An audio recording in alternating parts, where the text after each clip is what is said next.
Salve, salve, galera! CyberCast no ar, aqui quem vos fala é Aldo Alves. E eu tô aqui com meu amigo Gabriel. Tudo Beleza, bem, Gabriel? Pessoal, tudo bom? Então, Aldo. Gabriel, hoje eu tô até arrepiado, cara. Ó, que legal, que a gente vai receber hoje no nosso episódio? Então, vamos lá. Hoje, nós vamos receber uma das mentes mais brilhantes e influentes do cenário nacional quanto ao assunto é GRC, Governança, Risco e Compliance. Com mais de 30 anos de experiência, já atuou como executiva, consultora e líder em multinacionais grandes como Ernst Young, PwC, IBM, NTT Data, além de fundar a Primordial Consultoria. Criadora do jogo de tabuleiro Riskmates e pioneira na introdução do conceito de GRC Innovation, ela é palestrante internacional e professora em institutos de alto nível, como o ITA, a FIA, a FUCAP e a Dairos. Então, além do mundo corporativo, ela lidera o capítulo brasileiro da WOMC, Women in Cybersecurity. Já tivemos algumas pessoas da WOMC aqui nesse podcast, fomentando o empoderamento feminino na nossa área de cibersegurança. Com vocês, Andréa Tomé. Andréa. Que prazer, meninos. Muito bom estar aqui com vocês. E vocês me elevaram em percentual. Que a participação da mulher, padrão, no mercado de cyber é de 20% a 22%. Como eu sou aqui 1 em 3, eu estou a 33% Olha aqui só. de participação nesse podcast. Tem razão. Elevaram minha participação aqui hoje. Obrigado por ter aceitado o nosso convite. É um grande prazer. E o Aldo já tem uma pergunta para você, que ele já te conhece há algum tempo. André, uma abordagem bem interessante. Sou seu aluno, né? Na pós-graduação. Com todo prazer. Aluno participante, muito participante, que faz perguntas, desafia os professores. É assim que a gente gosta. Na pós de GRC lá da Dairos, né? De Governança, Riscos e Compliance. E uma das coisas que acho que ficou marcante assim, para mim quando eu te olho é logo aquele jargão do encapsulamento. Eu queria que você explicasse essa desmistificação entre o que o pessoal fala de tradução e encapsulamento para o pessoal. A gente discute muito isso em sala de aula, né? Muito se fala em traduzir segurança para o negócio. E aí, puxa, eu usei esse termo por muitos anos, até porque é o mais praticado, né? Vamos traduzir, no sentido de que a gente está indo ali envolver o negócio em cyber. Não tem nada de errado nisso. Mas eu fui olhar para a semântica.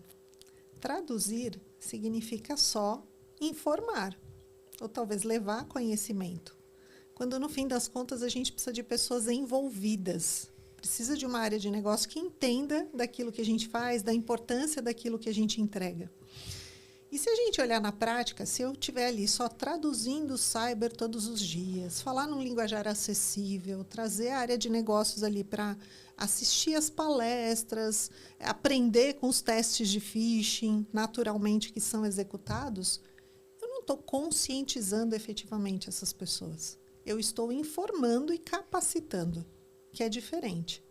E se eu quiser envolvê-las, a gente precisa estar perto e próximo do processo de negócio no dia a dia. Foi daí que veio o termo encapsular, fazer com que a segurança esteja ali on board, como parte do dia a dia do negócio, né? E não como quem vai chegar ao final dizendo não, ou quem vai chegar ali com uma tradução de termos técnicos só para informá-los sobre o que é cyber, né? Esse que é o apelo do encapsulamento que a gente tanto discutiu em sala de aula.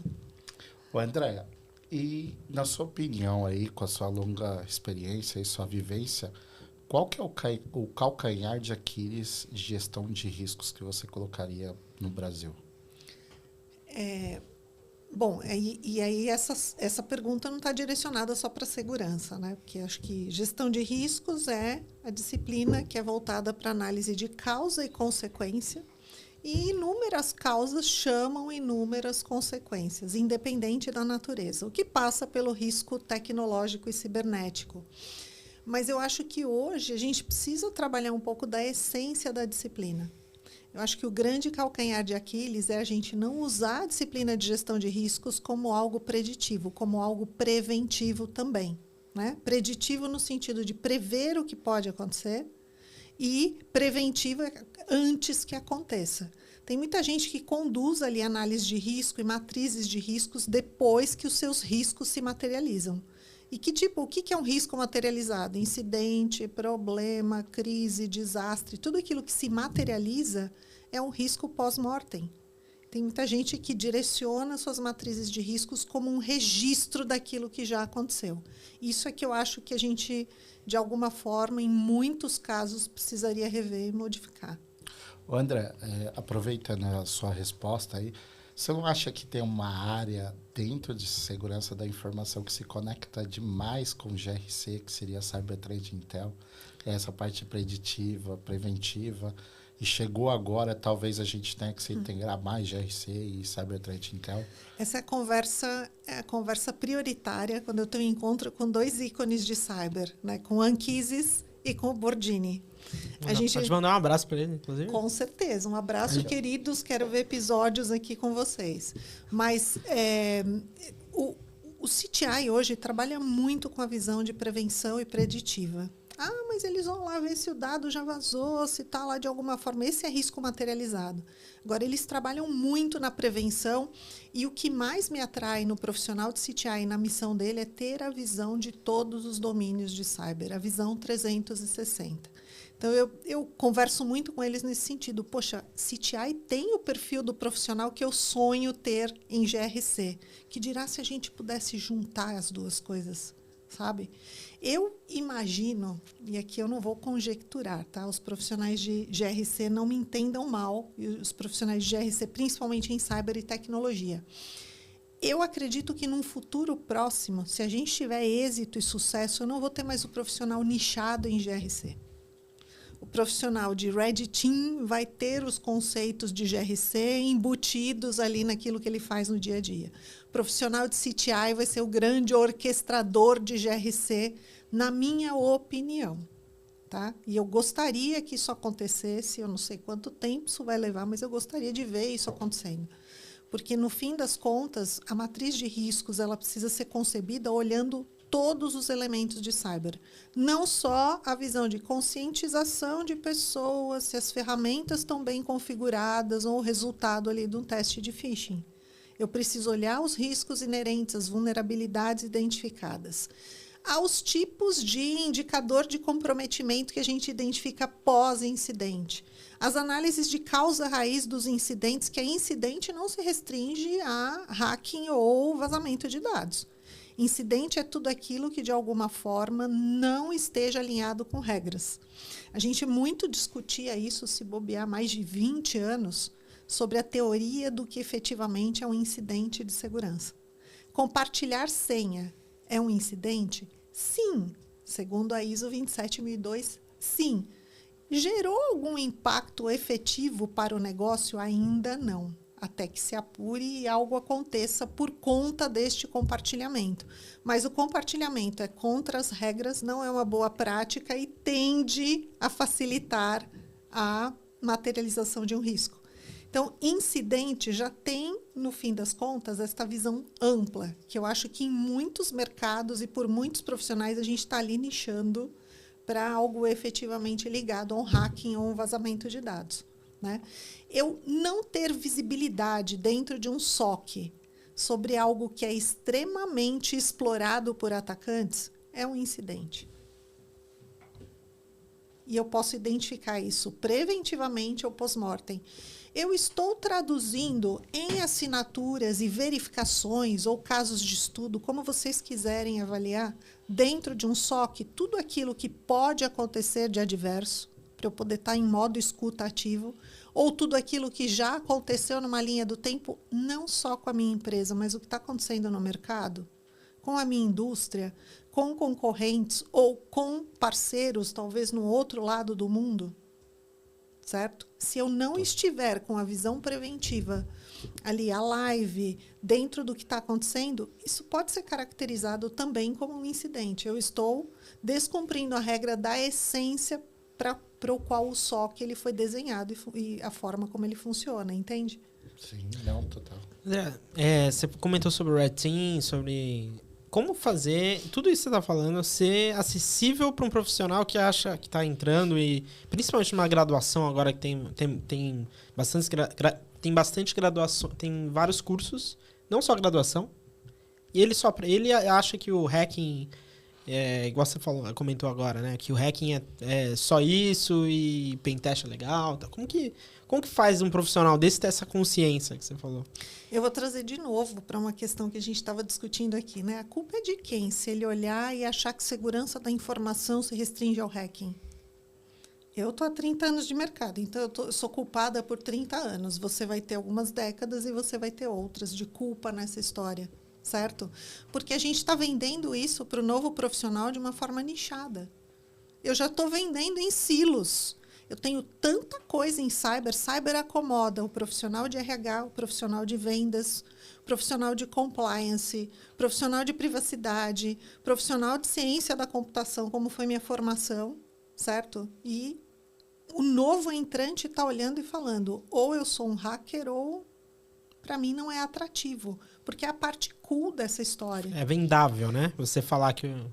Exato, é o desafio, né? É o desafio. E, aliás, o termo hacking ele foi meio que utilizado de uma forma incorreta, na linha do tempo, digamos, porque acho que o Felipe Prado já passou por aqui, já deve ter falado sobre isso, sobre a teoria da essência do hacking. Sim. Né? É o ato de desafiar, certo? De ser disruptivo, de não aceitar o mesmo, né? De você tentar melhorar cada vez mais. E a gente está vendendo essa história de uma forma e talvez a gente esteja perdendo um indicador que é péssimo.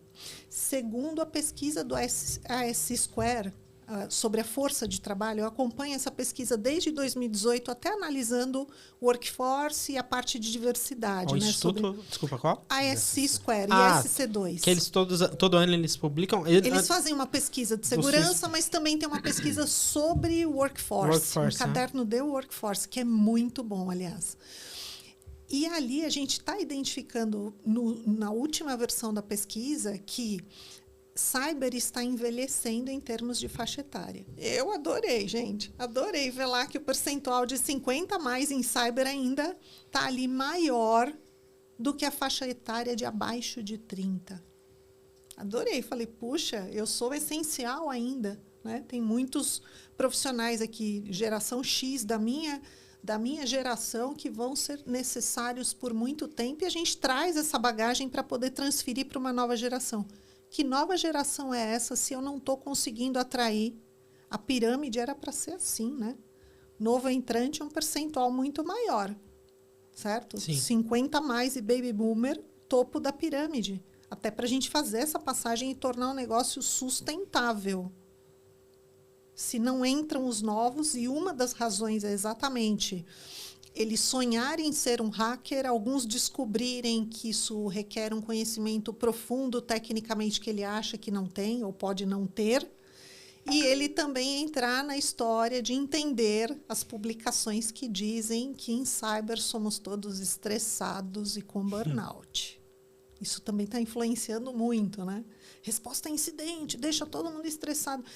A nova geração ela está podendo escolher. Ela sonha trabalhar ali com analytics, né, com os data lakes, agora muito com o IA.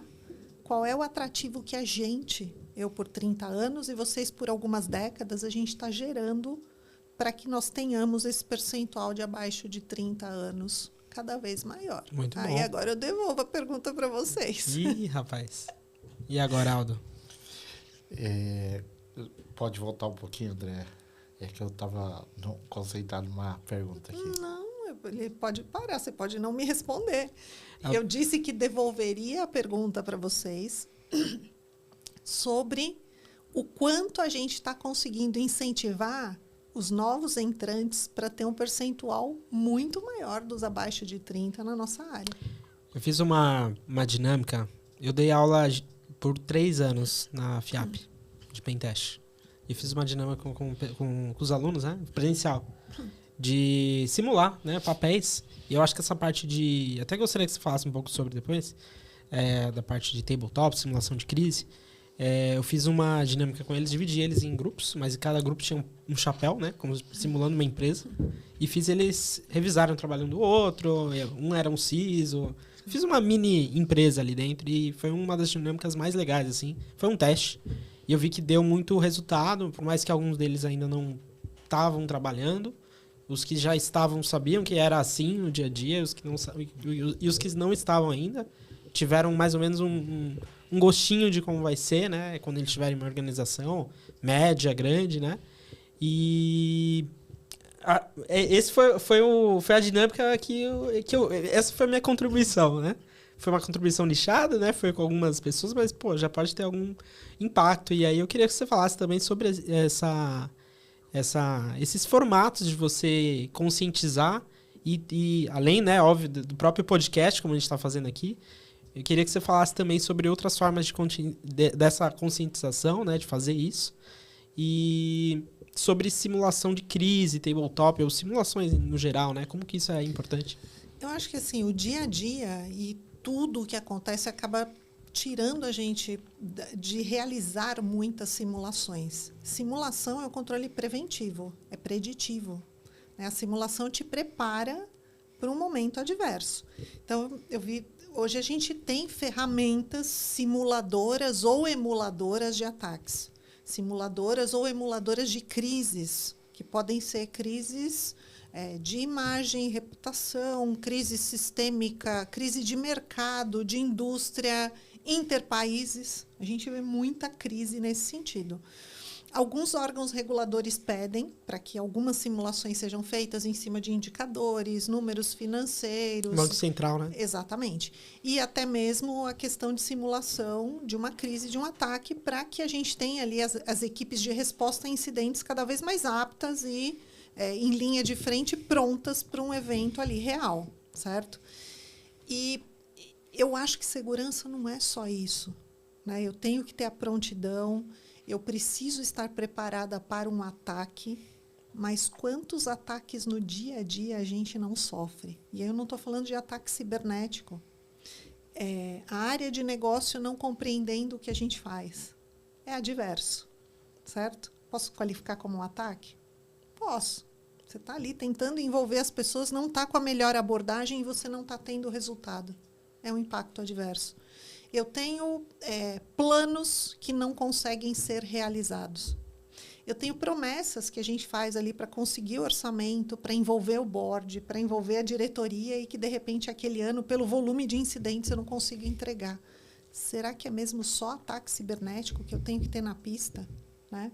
E uma outra questão que eu sempre discuto em sala de aula é a visão que a gente tem da persona ameaça. As personas que compõem o panorama de ameaças. Né? Quando eu digo que a ameaça aqui em cyber é um hacker, imagina um hacker lá, alguém totalmente gigante, com conhecimento enorme fora da empresa. Eu já excluo os insiders. Insider pode ser um terceiro residente, pode ser um funcionário insatisfeito ou pode ser um funcionário satisfeito. Ele só errou, ele é mal treinado. Então, eu acredito que essa visibilidade que nos encanta para a gente trabalhar nessa área, que é desafio puro todos os dias, eu acho que a gente está perdendo a essência quando a gente leva isso para essas crianças, vou chamar de crianças que eu posso, para essas crianças novas que a gente quer atrair para o nosso setor, sabia? Eu não sei o quanto a gente está levando com o brilho nos olhos que eu vejo de vocês aqui. Pelo podcast vocês vão levar, obviamente. Mas será que no processo seletivo a gente está conseguindo fazer isso?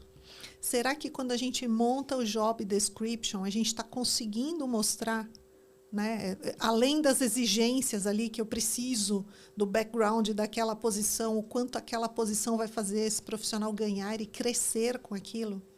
Será? É uma questão que a gente precisa rever.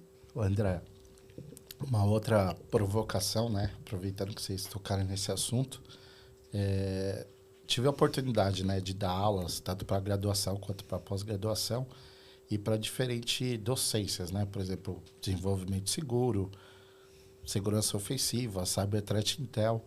E era incrível, porque um exercício básico de classificar o risco, poucas pessoas sabiam fazer.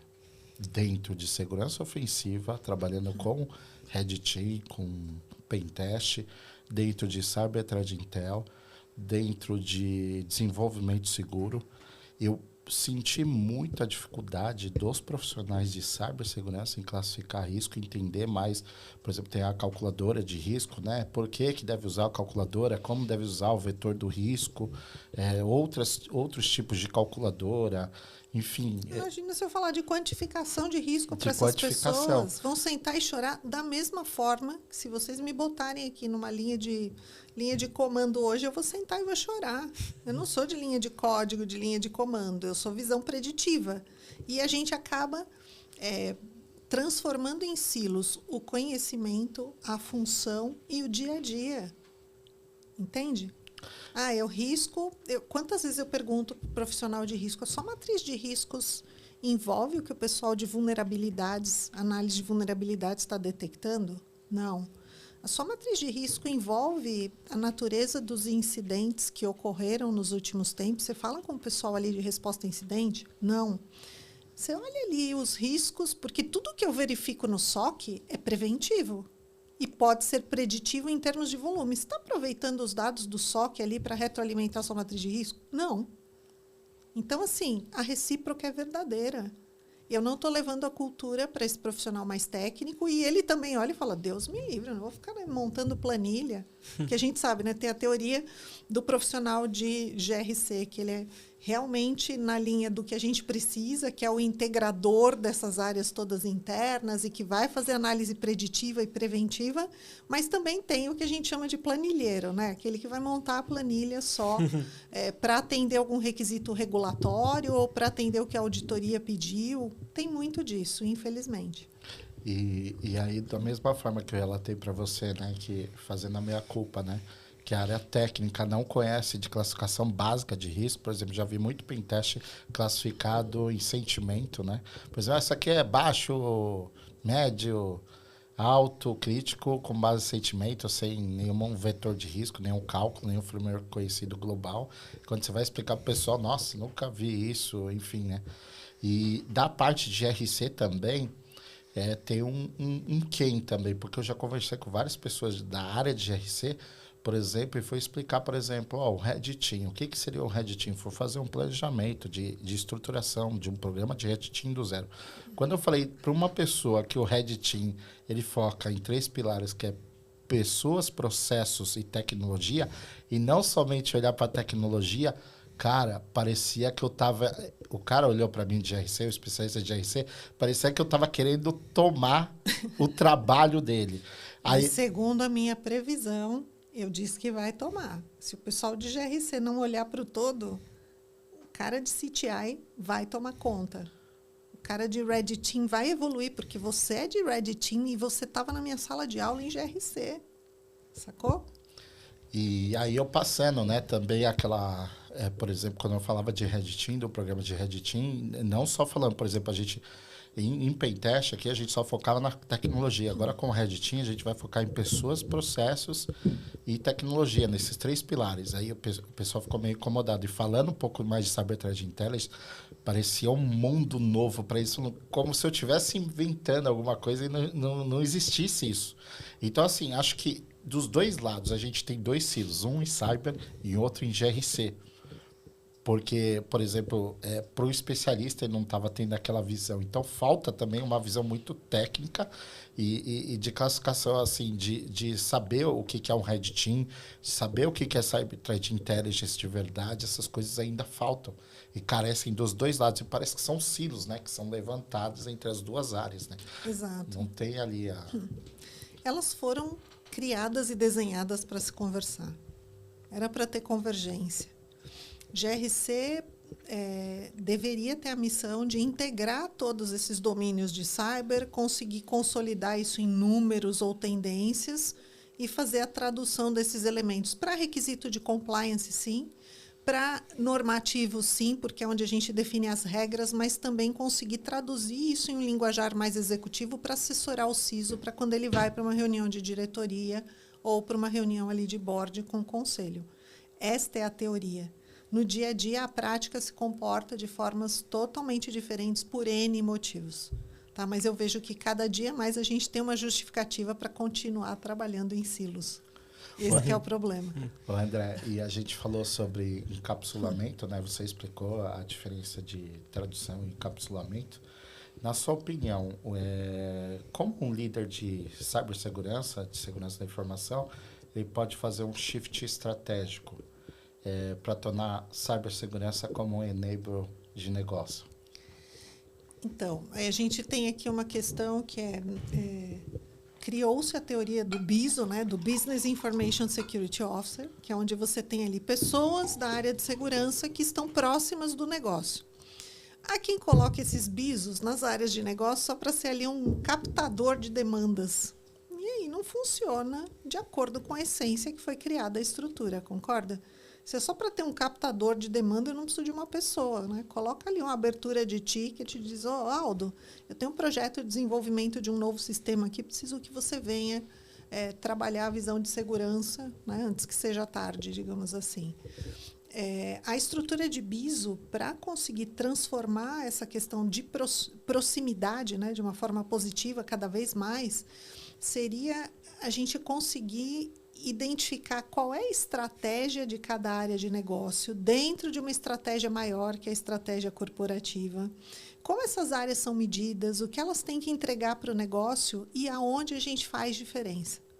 Pode parecer loucura e pode parecer muito distante, mas a gente faz a diferença em vários aspectos. Quando a gente vai para a linha de conseguir evitar problemas, que é o que a gente muito defende, né? Você não vê o meu valor porque eu estou evitando um incidente. As pessoas, enquanto elas não sentem, né, elas não conseguem identificar esse valor.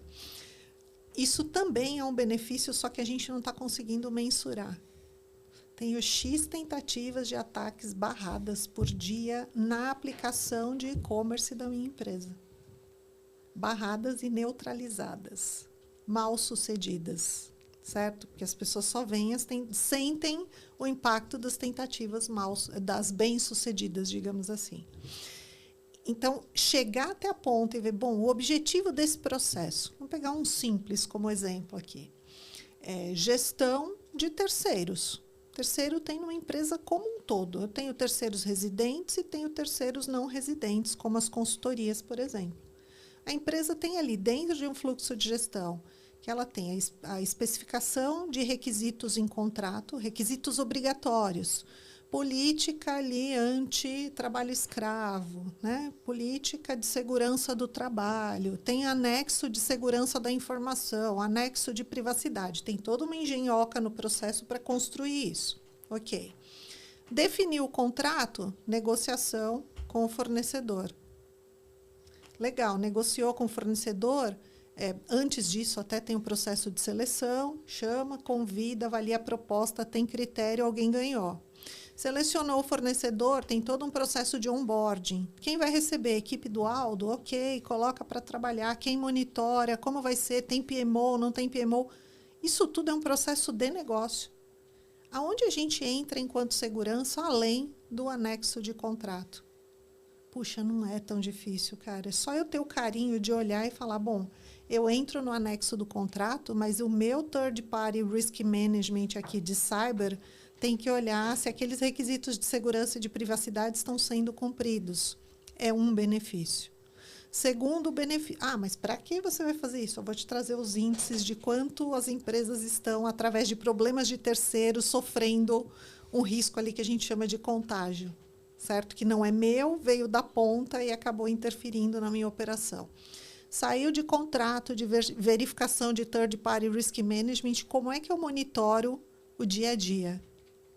É só por entrega de projeto? Eu tenho o PMO que faz isso? O PMO não é de cyber. Aonde eu estou agregando? É desenvolvimento de um software. Em que parte entra os requisitos de desenvolvimento seguro? Puxa, eu estou ajudando para que sua aplicação em esteira já saia segura. Certo? Quando eu não encapsulo, o que acontece na prática, Aldo? Em que momento te chamam no projeto de desenvolvimento? Antes, final, durante, né? Ou depois? Entende? Simples, dê um exemplo simples. Tá? O encapsulado é a gente parte ali como se fosse parte do time do projeto sendo chamado pelo PMO para as reuniões.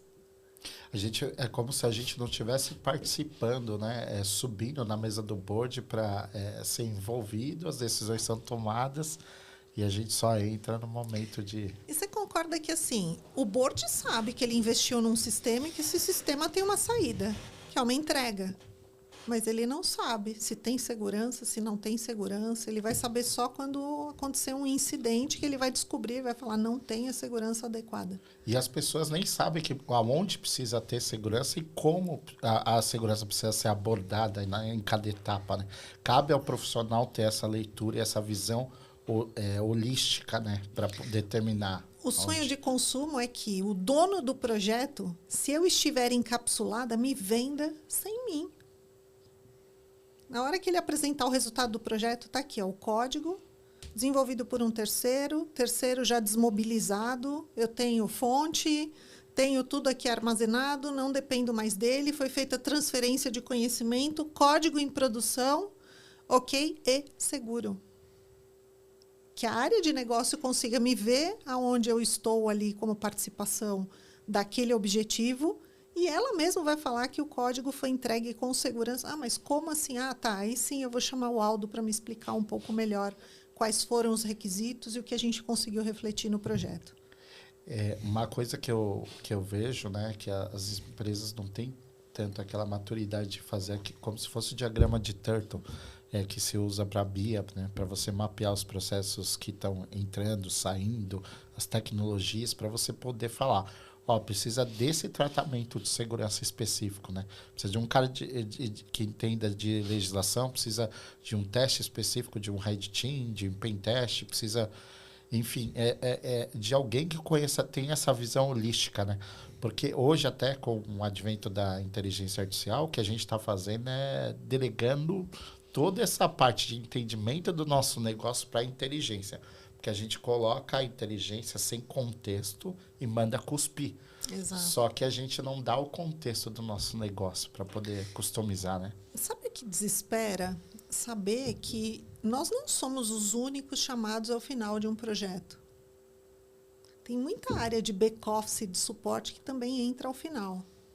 Incluindo, às vezes, jurídico, segurança do trabalho, num projeto, numa área industrial, sabe? Eu diria que é alguma coisa que é uma realidade normalmente para a segunda e terceira linha de defesa, esse ter que encapsular. E pensando no business como um todo, sabe? Isso que desespera. Bom, essa área vai me trazer regras? Não vejo benefício nisso, então vou deixá-los para o final. Tem muitas áreas. E o exemplo que eu dei para vocês, né, de gestão de riscos de terceiro, é um tipo de processo de suporte, que a gente chama de back-office. Vamos para a primeira linha de processos, que são os processos que atendem os clientes e suportam os clientes. Aonde segurança é essencial para a jornada do cliente em uma jornada digital? Pode ser qualquer aplicativo, e-commerce, internet banking, seja o que for. Sabe, às vezes a gente não está ali no momento da concepção do objetivo principal. Até é chamado no meio, mas no meio já é tarde, né? Porque Sim. A aplicação já foi desenvolvida para ter uma certa tecnologia que, se eu colocar ali um duplo fator de autenticação, vai demorar milissegundos para retornar, tem problema com single sign-on, a ferramenta não vai funcionar e a gente só descobre, às vezes, no meio, não só ao final. E eu acredito que, hoje, a gente consegue demonstrar valor mais rápido quando conseguir encapsular nesses processos iniciais que lidam com a receita, né? Com o envolvimento do cliente em qualquer indústria. E a gente dá para... Já estou montando uma priorização. Aldo, vai lá nos processos de front office, na relação com o cliente, e depois que tiver a teoria pronta, eu trago para os de back office, e depois eu já vou estar preparada para trazer este encapsulamento de cyber nos processos de governança e de gestão. É um case, né, legal que aconteceu comigo, por exemplo, foi arquiteto, né, de segurança. E o primeiro arquiteto que teve na empresa, né? Então, vamos dizer assim, teve essa mística, né, de por que precisa disso de segurança que você está pedindo e nunca ninguém pediu antes, né? E a segurança da informação era uma área nova, né? Então, eu pegava e entrava no começo dos projetos e desenhava, né? E eu gostava de entender como funcionava o processo. Eu não olhava nada assim de tecnologia. Era só processo para poder desenhar e explicar. E eu explicava para o pessoal: pessoal, se vocês não fizerem isso, vocês vão ter um problema regulatório. Pessoal, se vocês não fizerem isso, vocês vão ter um problema de imagem. Pessoal, se vocês não fizerem isso aqui, vocês vão ter um problema operacional, um vazamento de dados, alguma coisa de segurança. E o pessoal ficava contente, vamos dizer, apesar de estar colocando ali os processos de segurança, eles ficavam contentes de ter uma pessoa no início do projeto, na concepção, fazer um shift left, né? De olhar o projeto, um arquiteto mesmo, e falar: eu preciso dessas camadas de segurança nesses lugares por causa desses motivos. E aí fazia a escolha, né? Você quer, de repente, dependendo do risco aqui, aceitar o risco, você quer transferir, enfim, já tinha essa noção do que poderia se fazer de risco, né? Mas é uma abordagem ideal para você acompanhar todo o processo. Eu acompanhava toda a jornada, né, do projeto, do produto inteiro. Então, é maravilhoso, né, quando você trabalha dessa forma. É interessante porque a gente vê, né, muitas ferramentas e muitos elementos sendo planejados e implantados para programa de conscientização em segurança. Por que a gente não tem essa mesma estrutura e essa mesma preocupação para o programa de conscientização em gestão de riscos? Que vem antes. Eu vou além também. Além você comentou de GRC, na parte de fraudes também. É muito esquecida. Então, hoje, a gente está numa era com uma tendência de junção e unificação das funções de segurança da informação e prevenção a fraudes. Tudo vai se juntar. O pessoal chama de Fusion Center. O Fusion Center, ele é o SOC para esta junção, né? Ele é a central de monitoração olhando para os dois aspectos. Mas a gente está vendo mesmo uma tendência em várias indústrias. Tem indústria que já tem requisito regulatório a ser cumprido. Em várias indústrias existe a diretriz ou o desejo ou o direcionamento de ter a unificação. Por quê? E eu acho isso bem interessante e propício. Eu venho de uma era, né, comecei em cyber 3 décadas atrás, onde você tinha atores diferentes. Para quem comete fraude, para aquele que faz o golpe, que ele tem que entender mais de pessoas para te envolver na história, e para quem comete algum tipo de crime cibernético. Hoje, esses atores todos são uma pessoa só. Muitas vezes, e parte de um contexto, de uma quadrilha que hoje é extremamente profissionalizada. Então, hoje, esta necessidade de integração ela é muito clara, e que bom que a gente visualizou. Mas a gente ainda não está trabalhando bem a necessidade de integração intra-domínios de cyber, entre domínios de cyber e domínios do negócio, mas essa a gente já visualizou bem e está tratando. Você comenta em sala de aula, né? Você dá até um exemplo legal que ela dá, por exemplo, de uma seguradora, né? Por exemplo, a gente tem cases, por exemplo, áreas dentro da seguradora que podem fornecer, por exemplo, eu quero estimar um risco financeiro, vou jogar um framework de FAIR, né, para estimar isso, para encapsular para cyber. E aí eu não vou dentro dessas áreas, dentro da minha companhia, e, de repente, eu estou pedindo auxílio para alguém fora da companhia porque eu não tenho comunicação, são silos ali. E a informação está dentro da empresa. Sim. Aí vamos sair de uma seguradora. Eu sou uma indústria qualquer. Puxa, a área financeira, ela tem uma expertise tão grande, sabe? De calcular os números, analisar, desafiar os números, correlacionar, gerar indicadores. É desafiado por uma controladoria. Tem muito conhecimento ali que eu acho que a gente pouco explora, porque eu não estou encapsulada. Que se eu fosse encapsulada, eu também teria o benefício de aprender muito com esses processos de atendimento ao cliente, suporte, de back-office e de gestão. Olha como esse encapsulamento cada dia mais passa a ser necessário. E aí volta naquilo que você falou, que você fazia no começo da sua carreira.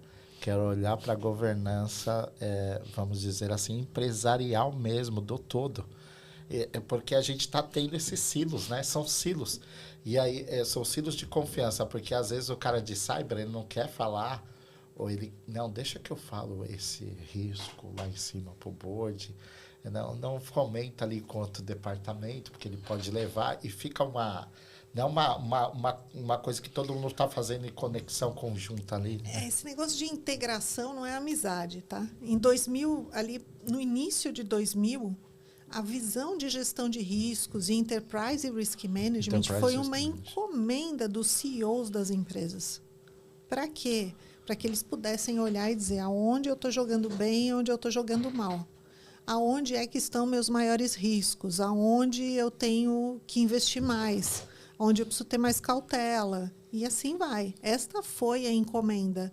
E, de forma alguma, ele disse que queria receber 30 planilhas em silos diferentes sobre os riscos e ele ter que mentalmente correlacionar isso. Então, esta foi a encomenda. Questão de expectativa e realidade. Já há muito tempo atrás, né? A gente não faz isso ainda, infelizmente. Né? André, eu queria que você... Teve um trabalho bem interessante, né? Que a gente fez de mapa de interconexões, né? Da última entrega do trabalho. Ele apresentou no TCC eu um queria mapa que você comentasse do legal. mapa de interconexões, né? A importância disso que a gente pode usar, né? Para esse exercício de encapsulamento, né? Para o negócio. E o primeiro que é, né? Oi? E o primeiro que é, né? Para quem não conhece. Exato, vamos lá. A gente está falando muito em que a teoria de causa e consequência é a teoria de risco. Para isso, risco e gestão de risco surgiu. Não fazer cibernético. Uma simulação em geral. E essa teoria de causa e consequência, ela tem toda uma série de chamadas. Então, o risco financeiro, às vezes chamam cibernético chamam geopolítico ou vice-versa. As categorias se interrelacionam. Um risco tecnológico chamam cibernético, muitas vezes chamam risco social, ou chamam um risco de sustentabilidade, um geopolítico de sustentabilidade para uma indústria. A melhor forma da gente ver isso ilustrado é dentro do relatório de riscos do World Economic Forum, que ele traz ali um gráfico com várias categorias e a relação entre essas categorias, onde uma categoria chama a outra. Sabe? Isso, para mim, é algo que me marcou. Eu falei, gente, é isso que eu falo tanto de não viver em silos, interconexão, falar de encapsulamento, é isso. Só que é ilustrado. Exato. E aí, o que o nosso amigo Aldo fez? Ele trouxe um mapa deste com interconexões para um trabalho de conclusão de cursos de riscos de cyber. Eram riscos em geral de uma empresa, mas ele deu ênfase ali em cyber. E eu acho que, assim, muito mais do que um mapa ou de uma visão para leitura, né, do World Economic Forum, se a gente pudesse pensar em causa e consequência de uma forma completa. Então, eu estou dizendo que não chamaram o Aldo para o início de um projeto de desenvolvimento de um código. Aí o Aldo representando a área de segurança como um todo. Quais são os riscos inerentes? Eu vou chamar só um risco técnico? Só um risco de vazamento de dados? Ou eu tenho também um impacto financeiro? Eu tenho impacto de imagem, caso se materialize. Eu tenho impacto social, dependendo da indústria onde eu estiver. Se eu tiver um risco desse materializado numa cadeia de OT, em uma indústria, eu posso afetar a sociedade, a comunidade, né, a população ribeirinha toda no entorno de algumas instalações, sabe? Eu acho que, às vezes, a gente para num único tipo de impacto, porque a nossa visão está ali determinada para ser feita em silos. Então, se eu não envolvi o Aldo, área de segurança, consequentemente, eu tenho um vazamento de dados. Ou, consequentemente, eu tenho um ataque cibernético através de um ransomware que vai ali criptografar as bases e etc. A gente vai muito num depara único. E este mapa do World Economic Forum bota a gente para pensar e ilustrar que essa cadeia de causa e consequência ela é múltipla. Sabe? Nunca para só no risco cibernético. Ele sempre chama outros elementos. Financeiro é de praxe, e a questão de imagem e reputação também é de praxe quando esse risco se materializa ali nos processos que lidam com o cliente. Então, foi aí que ele trouxe esse... E as oportunidades, né? Que eram os riscos que também tinham oportunidade de mudar e cumprir os riscos, de afetar ou não os riscos estratégicos da companhia. A gente pouco explora isso, né? Por trás de todo risco, eu tenho uma oportunidade. Tá, aonde está esse mapa? Onde está a matriz de oportunidades? Onde está o mapa de calor das oportunidades para eu saber quais são as maiores? Aquelas que podem me ajudar a alcançar uma estratégia. A gente não vê isso. Ô André, eu queria te perguntar também, com relação às 3 linhas de defesa, eu queria que você explicasse para o pessoal, porque eu acho que essa explicação carece, muita gente não entende de como deveriam funcionar as 3 linhas de defesa e o que seriam, né? Eu acho que essa questão também de... A gente estava falando muito de interconexão entre os processos, eliminar os silos. O modelo das 3 linhas de defesa, ele veio para definir exatamente o papel de cada grupo de processos em uma empresa em prol desta própria empresa. Tá?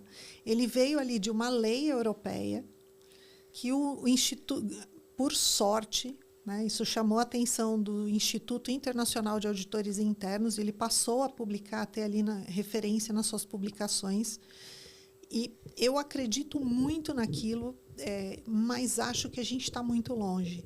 Primeira linha de defesa, segunda linha de defesa, terceira linha de defesa, e eu ainda tenho todos os elementos de governança ali, corporativa e mais verificadores externos, como um órgão regulador e uma auditoria externa.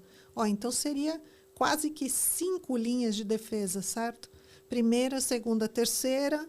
Governança tem uma série de comitês e uma série de mecanismos verificadores, funcionaria ali como uma 4ª linha de defesa, e eu ainda tenho verificadores externos que funcionariam ali como uma 5ª linha de defesa. Olha quanta.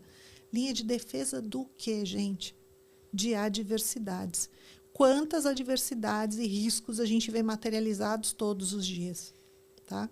Não acho que dá para alcançar a perfeição. Todas as linhas trabalhando ali da forma como foram desenhadas.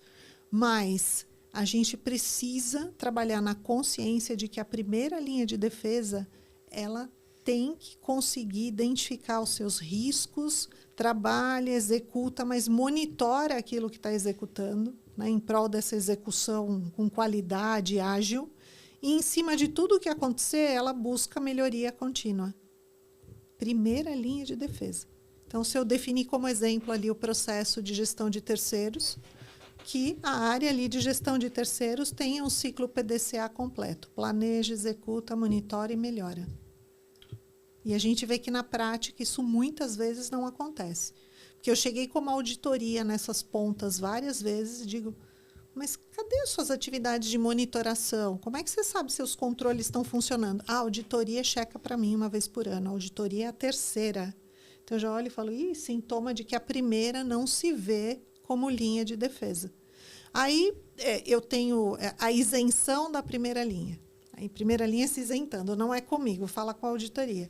Aí, chega a segunda linha com várias áreas verificadoras.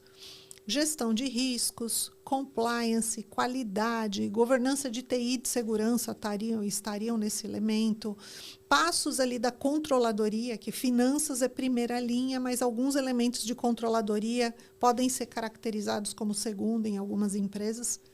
Toda a segunda ela fica, de alguma forma, sobrecarregada. Mas a segunda linha de defesa acaba sendo evitada pela primeira.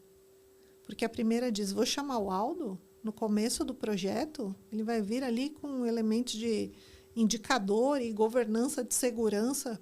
Não, vai atrapalhar, vai barrar o meu projeto, ou vai atrasar o meu projeto. Então, eu evito a segunda linha de defesa.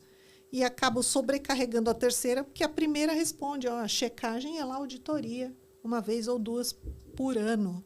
Sabe? Isso é o que a gente vê na prática em muitos casos, mas eu já vi modelos assim, como boas práticas, usando em prol do negócio a primeira, segunda e terceira linha de defesa, onde você tem um ganho enorme em termos de maturidade de controles. E quando eu tenho riscos mapeados com controles maduros, o que acontece? Reduz o índice de incidente, problema, crise e desastre. Isso é fato. É verdade que o mercado financeiro é o mais maduro em relação à GRC, de uma forma geral? Sempre foi, sempre foi. A gente tem as indústrias mais maduras, né, que evoluíram mais nesse sentido. O mercado financeiro, por ser muito desafiado, muito atacado, e hoje bastante regulado, então tem todo Sim. o ônus e bônus da história. Eu acho que o bônus é sempre aprender muito rápido com os incidentes, com os problemas e melhorar continuamente. O sistema, aquilo. né? Exatamente, o sistema é retroalimentado. Então, é a indústria mais atacada no mundo, mas é aquela que mais aprende e evolui com isso. Seja traduzindo isso em controles tecnológicos, processuais, de qualquer forma. Mas a indústria de tecnologia vem ali. A indústria de tecnologia ela vem com uma maturidade também, embora seja muito menos regulada e não tenha aí o prazer de poder ter esta... Eu sou super a favor de órgão regulador e de requisito. Eles vêm para vêm para melhorar a maturidade. Uma linha também, uma indústria também muito madura, só para fechar, é a indústria de telecom. Esta tem ar de regulamentação, tem aspectos tecnológicos envolvidos, ok, mas evoluiu bastante em uma linha do tempo, não no nível da financeira, né? Nem a tecnologia e nem telecom, mas em relação às outras, sim. E a gente viu ali que, por conta de questões de privacidade, Lei Geral de Proteção de Dados, o setor de saúde em geral e tudo aquilo que está no entorno, né? Não são só hospitais, mas aí toda a questão farmacêutica, de atendimento, médicos, enfim, todo esse ecossistema da indústria de saúde, ele aprendeu, evoluiu na linha que começou a ser cobrado por requisitos de Lei Geral de Proteção de Dados. André, eu queria te perguntar agora, você é conselheira de um grande banco, e agora a gente está no momento de inteligência artificial, né? A inteligência artificial se desenvolvendo. A gente fala muito em tecnologia, avanço, né? De tempo de desenvolvimento dos softwares, e parece que governança e gestão de riscos não acompanhou esse approach, né? De tudo que está sendo acelerado na tecnologia. Como você vê esse momento desse desafio para o profissional de cyber e o que vai ser do futuro? Como você vê isso? A gente já viveu isso em várias eras e foi aprendendo com o que aconteceu, mas acho que a gente ainda não está lá. A gente já viveu com os dispositivos móveis. Vamos começar com o notebook? A gente teve que aprender muita coisa e não se pensou em riscos proativamente quando se liberou computadores ali pessoais ou computadores, dispositivos móveis para um profissional no mercado de trabalho. Tá? Veio depois. A análise de risco veio depois. A gente passou por isso em disponibilizar tablets, smartphones corporativos, incluindo questões legais. Aí disseram, não, isso aqui está custando muito, e entrou a era do Bring Your Own Device, depois evoluiu para o Bring Your Own Technology. Certo? Loucura. E a gente sempre, como não vem trabalhando a visão de riscos de uma forma preditiva, acabou correndo atrás depois. Aí veio um negócio que se transformou em hype e não se materializou, que foi o metaverso. Eu comecei a falar de segurança no metaverso e eu via, gente, todos os hardwares que eu preciso para entrar nesse metaverso já estão todos hackeados, os códigos já estavam todos desmistificados e a gente não começou nem a usar. O negócio deu uma parada, sei lá em que momento aí da era esse negócio vai voltar. Olha que loucura. E a gente também não fez análise preditiva. Ok? E a gente faz isso sempre com o advento de como a arquitetura dos ataques se modifica. Está sendo diferente com inteligência artificial? De forma alguma. Tá? Mas é um tipo de tecnologia, eu não sei nem se eu chamaria de tecnologia, eu acho que é um mindset misturado com modo de vida, misturado com... porque hoje você tem isso dentro de aprendizado, execução de trabalho, se bobear até networking, né? Está enraizado em diversas funções. E eu diria o seguinte, o atacante saiu à frente. Ele já há mais de uma década está utilizando a inteligência artificial em prol do seu trabalho e do seu dia a dia. Hoje, a gente vê boa parte das indústrias, das empresas, tendo ali a inteligência artificial como uma inovação, como um elemento inovador. Tem empresa até que está fazendo plano estratégico de IA. IA first, né? Baseado em uso, né? Em uso, enfim. Só que aí a gente começa a olhar para os riscos e chega à conclusão de que a gente não olhou para os riscos antes, olhando para o advento. A gente espera primeiro se instalar e depois vai olhando os riscos. Então, eu dizer para você que segunda e terceira linha de defesa de todas essas empresas já olhou para risco de prompt injection, envenenamento, alucinação. E olha que alucinação não tem nada a ver só com cyber, né? Risco psicológico. De utilização excessiva, achando que aquilo ali vai substituir o seu cérebro. Uma loucura. Ou que alguém, né? O castigo divino para quem está usando de uma forma não responsável. Existem alguns dados, acho que foi até o professor Milagres que comentou esse caso comigo, de programadores perdendo a autoria dos seus códigos de tanto que pediam ali ajuda da IA para conseguir construí-los ou melhorá-los. De uma forma indiscriminada, uma hora você perde a lógica, porque a lógica não é mais sua. Então, eu acho que a gente está olhando o comportamento humano, a utilização em massa, assim como vieram todos os elementos aí de computação móvel, se instalaram. Hoje, esses hardwares estão em muitas casas. Ainda bem, que aí a gente pensa em sociedade. O smartphone também se instalaram em muitas casas. A inteligência artificial já se instalou em muitas casas, ou através de uma licença corporativa ou através de uma licença pessoal. E a gente ainda está atrás com relação a muitos dos riscos. E digo mais, segunda e terceira linha de defesa de algumas indústrias ainda não preparada para simular esses efeitos adversos, sabe? Então, sob a ótica de riscos, eu acho que a gente está diante de um cenário caótico. É verdade que as tecnologias elas são criadas, desenvolvidas na Europa, aliás, nos Estados Unidos e na China e depois reguladas na Europa? Eu diria assim, né? Os países, você citou 3 potências, né? E em termos de inteligência artificial, elas estão meio que brigando aí por liderança, e um solta uma tecnologia. E aí, outro dia, eu vi uma matéria que dizia, né? A tecnologia tal, de tal fabricante, é letal, é nociva, porque ela pode te vigiar e fazer tudo. Eu falei, nossa, mas todas as outras são. Aí você começa a ver a fake news e a contaminação, o envenenamento acontecendo no mercado para usar mais uma tecnologia e não a outra. É loucura. Aí, por isso que eu falo que a gente não pode fazer nada em cyber ou em tecnologia sem pensar em risco político, geopolítico e de conflitos entre nações, que podem estar vinculados a indústrias, certo? É uma nação que é líder em uma determinada indústria e a gente volta lá atrás às teorias de inteligência e contra-inteligência. Fake news nasceu muito antes do que a gente conhece como fake news. Eu diria que a gente está num cenário de muita preocupação. Eu acho que tem muitas oportunidades e benefícios em função do uso da inteligência artificial, de como ela está evoluindo, do como a gente está conseguindo, até saindo de IA generativa, mas o quanto a gente está conseguindo ter elementos de IA nos produtos de defesa, né? Isso a gente tem que reconhecer o esforço da indústria de ferramental todo, usando isso em prol dos produtos que nos trazem ali muitas habilidades, a habilidade de monitoração, a habilidade ali de controlar um ambiente de produção, enfim, de responder a um incidente, simuladores em geral. Eu acho isso bárbaro, mas a sua pergunta foi com relação à ótica de risco.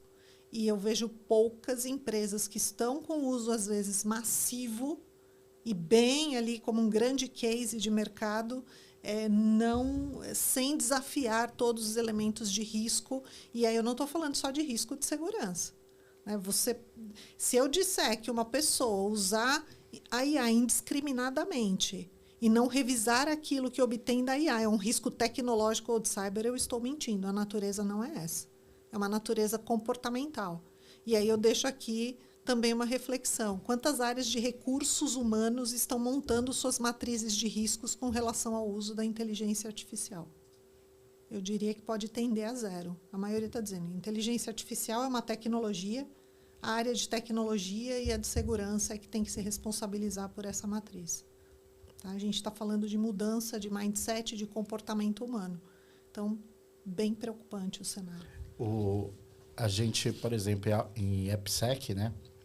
Em desenvolvimento de seguro de software, a gente está tendo aceleração, né, do desenvolvimento, né? Então tirou o time to market, né, que era a entrega do produto do desenvolvedor. Ele está entregando muito mais rápido, mas, por exemplo, está enfileirando a quantidade de coisas para revisão. Então, por exemplo, toda aquela parte de validação no final, que é o que carece, por exemplo, de um AppSec com nota 10, 9, ou um arquiteto mais experiente dentro da equipe para avaliar se aquilo é falso positivo ou não, está enfileirando. E eles estão tentando usar a inteligência artificial não só para gerar ou para desenvolver, mas para detectar essas vulnerabilidades. E eles viram que só, por exemplo, eles estão gastando dinheiro não só para gerar o desenvolvimento, mas também para validar e tentar detectar essas vulnerabilidades. Então ficou altamente... O custo disso, né, ficou muito alto para as organizações.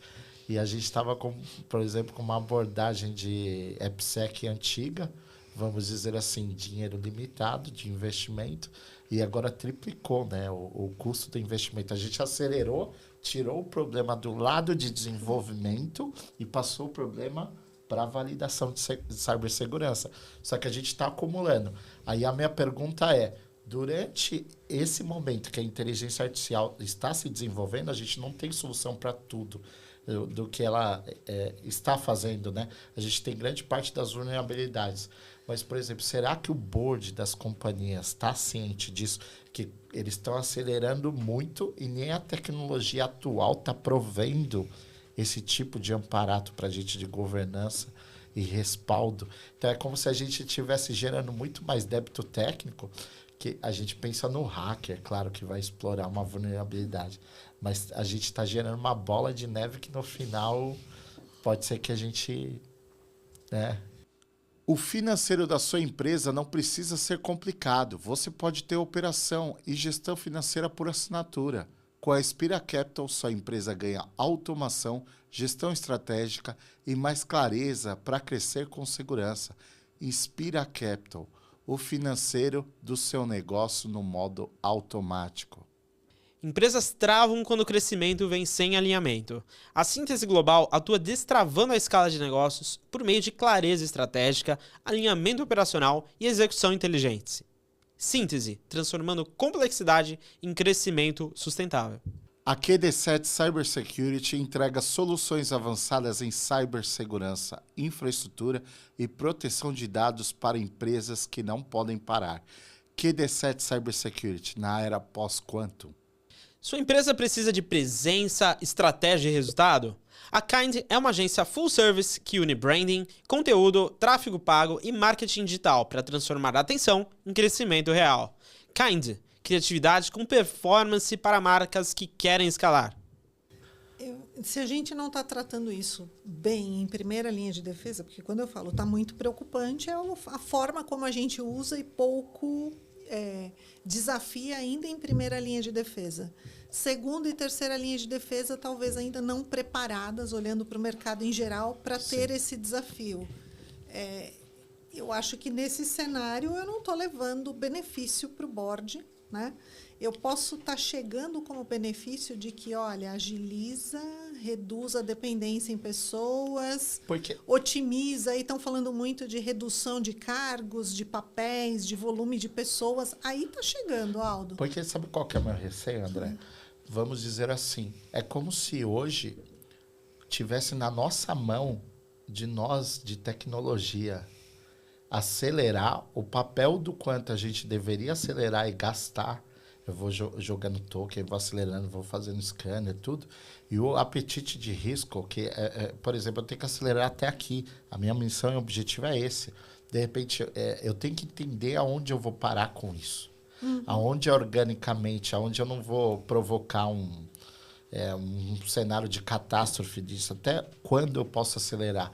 Eu acho que a gente, com falta de apetite de risco, com esses planos, com esses KRIs, a gente não está acompanhando isso. A gente está deixando a decisão na mão da parte técnica. E a gente não está vendo isso. A gente não tem essa visibilidade para falar. Temos que parar até aqui. Foi bom acelerar até aqui. Você entendeu, André? Eu não acho que a gente vai demorar muito para ir melhorando um pouco esse cenário, porque a gente aprende muito com o incidente, mas talvez a um custo maior do que se eu pudesse ser preditivo, certo?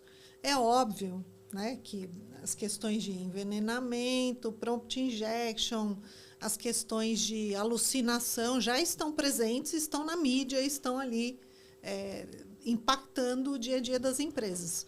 E aí, quando aparece algo, naturalmente se tem uma reação. E eu acho que isso vai começar a retroalimentar ali uma matriz de riscos, mas, puxa, não deveria ser desta forma.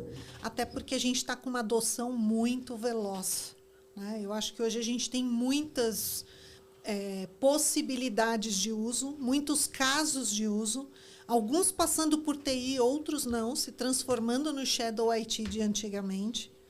E a gente chega ao ponto de, outro dia eu vi uma ferramenta bem interessante de discovery de agentes de IA. Desenvolveu? Eu vou encontrar. E de verificação da segurança de código. Então, assim, a gente começa a ter que criar elementos para verificar aquilo que a gente não planejou bem, sabe? Nessa década de 2020 que a gente está, a IA tem sido principalmente nos últimos 2 a 3 anos, tem sido muito, principalmente com o advento das LLMs, ChatGPT, né, tem sido muito usado. Agora a gente está discutindo sobre riscos de IA. Mas antes de 2023, em 2020, a gente teve algo chamado pandemia, que acelerou principalmente a questão do home office, de forma muito... A digitalização do mundo inteiro. Quem não era digital... Exato. No seu ponto de vista, o que a pandemia ajudou, de certa forma, as empresas em relação a riscos, a ter essa consciência, e o que atrapalhou? Eu acho que assim, o que atrapalhou foi materializar um risco que a gente falava há anos, que era o risco de pandemia, e como baixíssima probabilidade de ocorrência, com alto impacto, todo mundo ignorava. Quando a gente, como especialista, colocava nos seus isso. Levantamentos tinha? Sim, nos planos de continuidade. Quando você colocava ali risco de pandemia, todo mundo ria. E às vezes tiravam, assim, da... Nem coloca, não, enfim, não vai acontecer. É como torres gêmeas, né? Baixíssima probabilidade de ocorrência, por isso que eu tinha um backup numa torre e a empresa na outra, enfim. Mas quando ocorre é fatal, catastrófico. Eu acho que o fato da gente ter se digitalizado mais enquanto sociedade, né, na pandemia, puxa, eu acho que o mundo, né, as pessoas fizeram um milagre, eu acho. Em meio àquele turbilhão todo, né, de incerteza, você perdendo pessoas próximas, você sem saber se você seria afetado ou não por aquilo, as pessoas indo para suas casas, ficando sem poder sair, né, vendo regras diversas, não se sabia uma hora nem se você poderia ir ao mercado buscar suprimentos, mas e ainda produzir e trabalhar. Eu mudei de desafio dentro da pandemia. Recebi uma equipe de 15 pessoas ali para liderar dentro de uma pandemia. E aí a gente também se reinventou em termos de gestão, né? Como gerir alguém que você não vê, que está remoto, que você só vê na tela? E muita gente evoluiu nesse sentido. Isso também foi um outro benefício mesmo diante de um caos total como esse. Mas o atacante evoluiu também. Se a gente pensar em cyber, em segurança, ele olhou e falou, subiu a digitalização, vou atacar. Então, as pesquisas mostraram ali que eles atacavam muito os idosos, os jovens até 25 anos, pela última pesquisa ali que eu tinha visto, e tinha muita questão de fraude para, no caso, obtenção de bens. Então, carros, smartphones, o varejo foi muito atacado nesse sentido. E até que a indústria conseguisse ali trabalhar a segurança um pouco melhor. E não deu tempo de conscientizar as pessoas sobre o que era risco do outro lado, né? Eu sou de uma época em que a gente dizia, cuidado onde você senta fisicamente, você pode estar digitando algo e alguém está olhando a sua tela. Em casa, muita gente trabalhou no mesmo ambiente, às vezes um cônjuge para o concorrente, né, e o outro cônjuge para o outro. E a gente tinha que fazer reuniões. Será que a gente teve tempo de conscientizar essas pessoas com relação a vazamento de dados? Acho que não, né? Foi tudo muito... Mas eu acho que resultado final, em termos de evolução de mundo corporativo para essa digitalização, eu acho que foi o grande benefício. Aí o problema vem que você cresce muito rápido, digitaliza muito rápido e não mapeia esses riscos e consegue responder aquilo que você mapeou. Eu acho que as pessoas ficaram meio... E é uma das coisas que eu acho que perdura até hoje, né? Como a gente conscientiza a sociedade desses riscos todos? Aqui a gente coloca, ó, se a gente parar aqui, vamos fazer uma matriz de riscos? Vai sair fácil. Se for para montar matriz de oportunidades, né, Aldo? Aí já fica um pouco mais difícil. Pensar na coisa boa. Mas e a sociedade, sabe? Quem está levando a informação para a sociedade antes dela sofrer um golpe ou uma fraude? Quantos brands estão preocupados com isso? A gente viu grandes bancos irem para a rede de TV aberta, alguns deles eu vi, fazendo campanha. Olha, isso é golpe, certo? Sim. Legal, mas isso para. E os golpes vão... Né? Outro dia eu estava numa sala de aula falando os nomes dos golpes, do falso advogado, da falsa central, do falso não sei o quê. Eu falei, gente, eu não tinha nem eu estava com noção de quantas nuances. Mas que dirá, a gente como profissional que vive pensando em risco, que dirá a pessoa ali que está em casa no dia a dia, o idoso. A minha filha trabalha com idosos. Ela foi fazer um mestrado em demência, na Austrália. E ela fala, mãe, vocês têm controle parental para as crianças e para os idosos acima de 60 anos. Eu tenho gente aqui que tem demência, que esquece a senha, esquece tudo, precisa da minha ajuda, eles chamam ela. Chama a Marina para me ajudar. No dia seguinte, ele esqueceu que ela deu ajuda, que ela mudou a senha, da briga. Tem toda uma série de questões que a gente ainda não adaptou este mundo para uma pessoa que tem esse tipo de doença. Tá? E que hoje não se restringe a um idoso. Então, eu acho que fica aqui o meu apelo para a gente pensar nessa linha de causa e consequência, correlação de todos os riscos, aonde uma indústria impacta a outra, porque todas as indústrias, por mais que sejam menos maduras, como você me perguntou, uma é cliente da outra, uma usa serviço da outra. Eu acho que a gente pensar também em foco sociedade, o como a gente, como profissionais de segurança, nas nossas funções no dia a dia, está pensando ali na ponta. Não só quando eles compram das empresas das quais a gente faz parte, mas o que a gente está levando para a sociedade. Boa reflexão. Aldo, para encerrar o episódio, André, eu ficaria aqui várias horas discutindo com você aqui. Tá bem gostoso o nosso papo, mas infelizmente, pessoal, a gente tem que encerrar. Vamos caminhar para aquele fechamento, para aquela última pergunta que a gente faz? Sim, por favor. Pode. André, eu queria que você desse um recado nessa câmera para os profissionais que estão em busca de entrar na área ou migrar de área, enfim, para quem você quiser aí, para a comunidade, se quiser comentar um pouco mais sobre a ONCE. Um último recado do nosso podcast para a gente fechar. A gente tem um público de estudantes, né? E aí, lá no começo do episódio, a gente comentou sobre o fato do hacking, né, ser muito atrativo. Eu queria que você usasse essa oportunidade para falar e vender a área de GRC. 3 encomendas! Vamos lá. Primeira encomenda, o OMSE, Latam Women in Cybersecurity, foi fundada em 2019 para acolher e atrair mais mulheres para a cyber. A gente tem um gap enorme de conhecimento, de espaço e de envolvimento e uma área que precisa muito de pessoas.